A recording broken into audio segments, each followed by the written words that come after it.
అక్కడే జగన్మోహన్ రెడ్డి గారు ఇల్లు కట్టుకుంటున్నారని చెప్పి డప్పు వేసి మరి ఎవరు అడగకుండానే రోజా నమ్మబలికింది.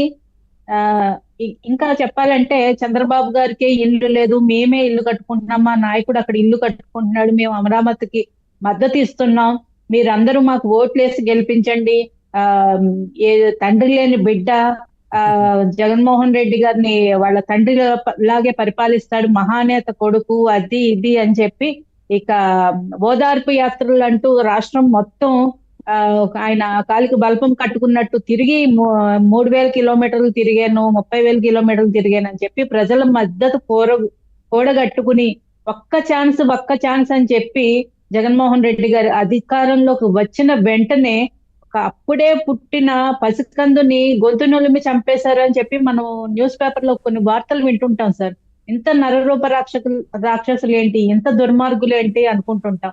అలాగే అప్పుడే పుట్టిన రాష్ట్రాన్ని, అప్పుడిప్పుడే బాలారిష్టాలన్నీ దాటుకుంటున్న రాష్ట్రాన్ని రాజధాని లేకుండా చేసి ఎంత దుర్మార్గమైన చర్యలకు వడిగట్టారంటే, భ్రమరావతి అన్నారు, నీటిలో మునిగిపోతుంది అన్నారు, వరదలు వస్తే మొత్తం కనుమరుగైపోతుంది అన్నారు, శ్మశానం అన్నారు. ఒక్కొక్కరితో ఒక్కొక్క మాట, రోజుకొక్క మాట అమరావతి రాజధానిని చంపేయడానికి వారి నాయకులందరూ అదే పనిగా ఇంకా పరిపాలించడానికి మొన్న వేరే మొన్న పనేది విజయవాడలో అంత పెద్ద లేదన్నట్టుగా. ఎత్తున బుడమేరు వాగు పొంగి వరదలు వస్తే ఈ అమరావతి ప్రాంతానికి చుక్కలేరు నీళ్లు. అప్పుడు కూడా అదే ప్రచారం సార్, అక్కడ ప్రజలందరికీ కనిపిస్తుంది అమరావతిలో చుక్క నీరు లేకపోయినా కూడా. అప్పుడు కూడా అమరావతి మొత్తం మునిగిపోయింది, చంద్రబాబు నాయుడు గారు ఇల్లు కాపాడుకోవడం కోసం ఇటు డైవర్ట్ చేశారు, అన్ని తప్పుడు తప్పుడు మాటలు, తప్పుడు వార్తలు అన్నమాట.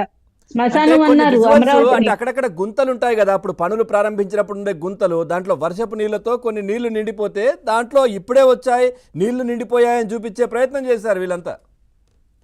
వాళ్ళు ఎన్నన్నా చేస్తారు సార్, వాళ్ళు చేసింది పరిపాలన కాదు. ఒక గ్రాఫిక్ డిజైనర్ లేదంటే ఒక మల్టీమీడియా ఎవరైతే ఎంప్లాయీ చేస్తారో ఆ పని చేశారు. మనం చూసాం వైసీపీ పరిపాలనలో ఎటువంటి వాళ్ళు చమత్కారాలు చేశారో అందరం చూసాం. ఎక్కడో కేరళలో ఉన్న కాలేజెస్, స్కూల్స్ ఫోటో తీసుకుని వచ్చి ఇక్కడ మన ఆంధ్రప్రదేశ్ లో నిర్మించినట్టు చెప్తే నెక్స్ట్ డేనే సోషల్ మీడియాలో అందరు బయట అంతే పెట్టేశారు. అది అంతెందుకు మేడం, మీరు ఇక్కడ సిద్ధం సభలో కేరళలో ఫోటో పూర్తిగా అని కూడా చెప్పి. గ్రీన్ మ్యాట్లే కదా సిద్ధం సభలలో. గ్రీన్ మ్యాట్ మొత్తం మొత్తం గ్రాఫిక్స్ సార్, గ్రాఫిక్స్ పరిపాలన చేసింది వైసీపీ. మళ్ళీ ఏమనంటే అమరావతి మీద ఏడుపులు. ఆ, రైతులను కొట్టారు సార్, రైతులను కొట్టారు, ఆడవాళ్ళని కొట్టారు, అర్ధరాత్రి గోడలు దూకి అరెస్టులు చేశారు.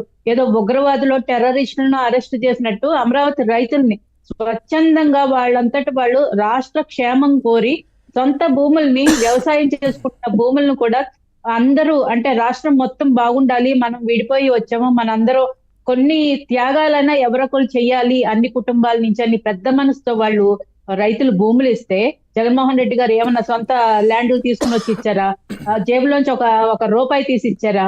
ఏమీ చేయలేదు. ఇచ్చిన దాన్ని కూడా చెడగొట్టే ప్రయత్నం చేసి ఎన్ని రకాల ఆక్షేపణలు అండి, అమరావతి మీద ఎన్ని రకాల ఆక్షేపణలు. వీళ్ళకి ఏమైపోయింది ఈ రోజు? అంతా రాష్ట్రాన్ని దోచేశారు, గనులు దోచేశారు, మైనింగ్, ఇసుక, అటు బాక్సైట్, అన్ని రకాలుగా దోచేసి ఒకళ్ళు ఆఫ్రికాకి పారిపోవడానికి రెడీగా ఉన్నారు, ఒకళ్ళు లండన్ పారిపోవడానికి రెడీగా ఉన్నారు, ఇంకో కంట్రీకి పారిపోవడానికి రెడీగా ఉన్నారు. కానీ మనం ఇక్కడే పుట్టాం, ఇక్కడే జీవితం మొత్తం ఇక్కడే గడపాల్సిన ఏపీ ప్రజల పరిస్థితి ఏంటండి?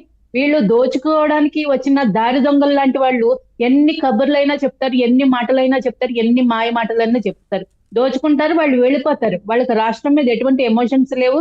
వాళ్ళు సొంత భూమి, మాతృభూమి అన్న మమకారం ఏమీ లేదండి. ఈ రోజు వీళ్ళు చేసిన దుర్మార్గానికి పక్క రాష్ట్రాల్లో చదువుకుంటున్న ఏపీ యువత, విద్యార్థులు గాని, అలాగే పక్క రాష్ట్రాల్లో జాబులు చేస్తున్న వాళ్ళు కానీ, మన రాష్ట్రంలోని చెప్పాలంటే మన రాష్ట్రంలోని యువత వీళ్ళందరూ చాలా తెలివితేటల్లోనూ, టెక్నికల్ నాలెడ్జ్ చాలా హై లెవెల్లో ఉంటారు సార్. పక్క రాష్ట్రాల్లో ఎంతో ఉన్నతమైన ఉద్యోగాలు చేస్తూ మంచి పొజిషన్ లో ఉన్న వాళ్ళు కూడా ఒక్క పాయింట్ లో వీళ్ళందరూ అవమానానికి గురయ్యేవారు. మీరు ఇందాక చెప్పినట్టు మీ రాష్ట్రానికి రాజధాని లేని వాళ్ళు మీరు ఏం మాట్లాడుతున్నారు అంటే, మనం చెయ్యని తప్పుకి మనం ఏదంటే వీళ్ళని ఓట్లు వేసి కొంతమంది చేసిన దుర్మార్గ ప్రచారాలు విని కొంతమంది మోసపోయి వేసిన ఓట్ల ఫలితంగా రాష్ట్రంలో ఉన్న ప్రజలందరూ 5 ఏళ్ల పాటు అవమానాలకు గురయ్యారు సార్. వీళ్ళకి తెలియదు, ఆ నొప్పి తెలియదు వాళ్ళకి ఓకే, రైట్. బాలకోటి గారు, పవన్ గారు రెడీ అయిపోయిన సుజాత వాళ్ళు గారు, కొంచెం కట్ అవుతుంది, బ్రేక్ అవుతుంది, వాయిస్ బ్రేక్ పవన్ గారు అవుతుంది. సుజాత గారు వాయిస్ బ్రేక్ అవుతుంది కొంచెం. ఇప్పుడు బాలకోటి గారు, వినిపిస్తుందా సార్?